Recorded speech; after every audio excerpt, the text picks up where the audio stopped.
Hi friends, welcome to my channel Jatin Poojitha food court. ఈరోజు మేము చేయబోయే రెసిపీ టేస్టీ అండ్ స్పైసీ చేపల పులుసు. ముందుగా దీని తయారీ విధానం చూద్దాం. చేప ముక్కలను తీసుకొని బాగా కడిగి శుభ్రం చేసుకోవాలి.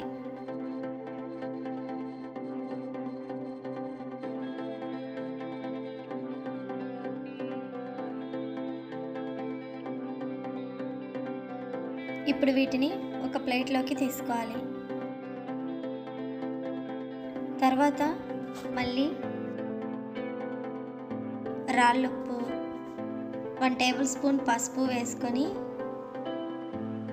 బాగా కలుపుకొని మరి ఒకసారి వాష్ చేసుకోవాలి. ఇలా ఉప్పు పసుపు వేసి చేపలను కడగటం వల్ల నీచు వాసన రాకుండా ఉంటాయి.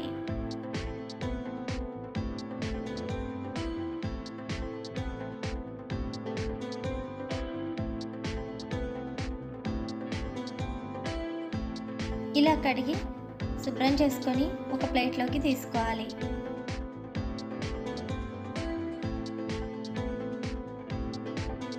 ఇప్పుడు ఈ చేప ముక్కలను ఒక కడాయిలో వేసుకొని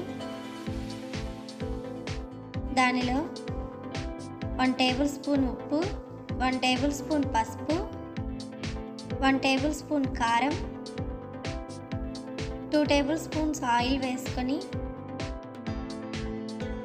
ముక్కలకు పట్టే విధంగా బాగా కలుపుకొని పక్కన పెట్టుకోవాలి.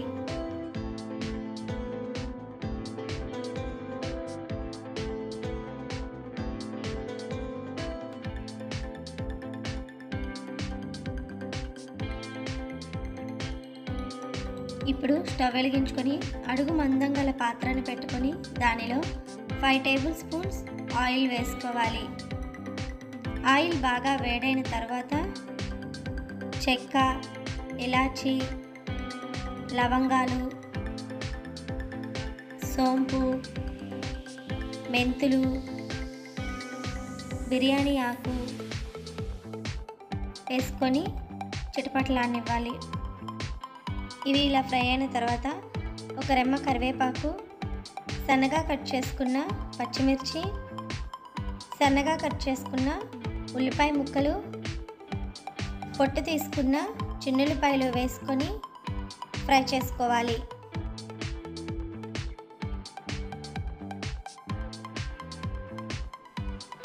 ఇవి ఇలా 70% ఫ్రై అయిన తర్వాత సన్నగా కట్ చేసుకున్న టమాటా ముక్కల్ని వేసుకొని మగ్గించుకోవాలి. ఇప్పుడు 1/2 టేబుల్ స్పూన్ పసుపు, రుచికి సరిపడినంత ఉప్పు వేసుకొని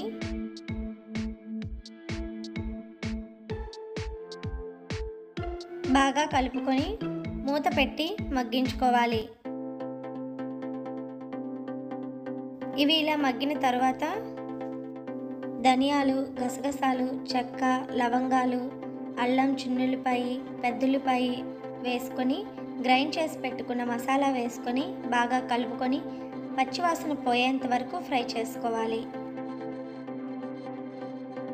ఇది ఇలా ఫ్రై అయిన తర్వాత 2 టేబుల్ స్పూన్స్ కారం వేసుకొని బాగా కలుపుకోవాలి.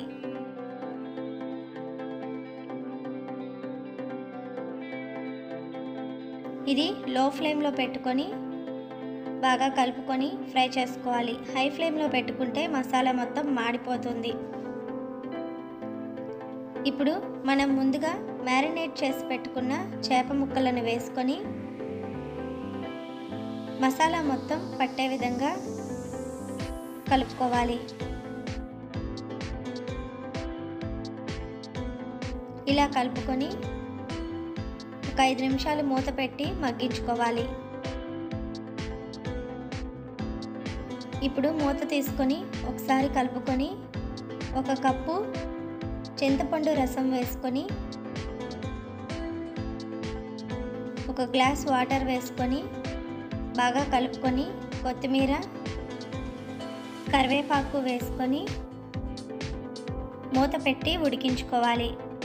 ఇలా ఆయిల్ మొత్తం పైకి తేరుకునేంత వరకు ఉడికిన తర్వాత మరి కొంచెం కొత్తిమీరని వేసుకొని స్టవ్ ఆపేసుకోవాలి. అంతే ఫ్రెండ్స్, టేస్టీ అండ్ స్పైసీ చేపల పులుసు రెడీ. ఈ చేపల పులుసు రెడీ అయిన తర్వాత ఇలా అమ్మ చేత్తో ముద్దలు కలిపించుకొని పెట్టించుకొని తింటుంటే చాలా అంటే చాలా టేస్టీగా ఉంటుంది. నేను నా పిల్లలు చాలా ఎంజాయ్ చేస్తూ తిన్నాం. మీరు కూడా ఒకసారి ట్రై చేసి మీకు ఎలా కుదిరిందో నాకు కామెంట్ బాక్స్లో కామెంట్ చేయండి. మా ఈ రెసిపీ మీకు నచ్చినట్లయితే లైక్ చేయండి, షేర్ చేయండి. మా ఛానల్ కొత్తగా చూస్తున్నట్లయితే సబ్స్క్రైబ్ చేసుకోండి. Thank you for watching friends.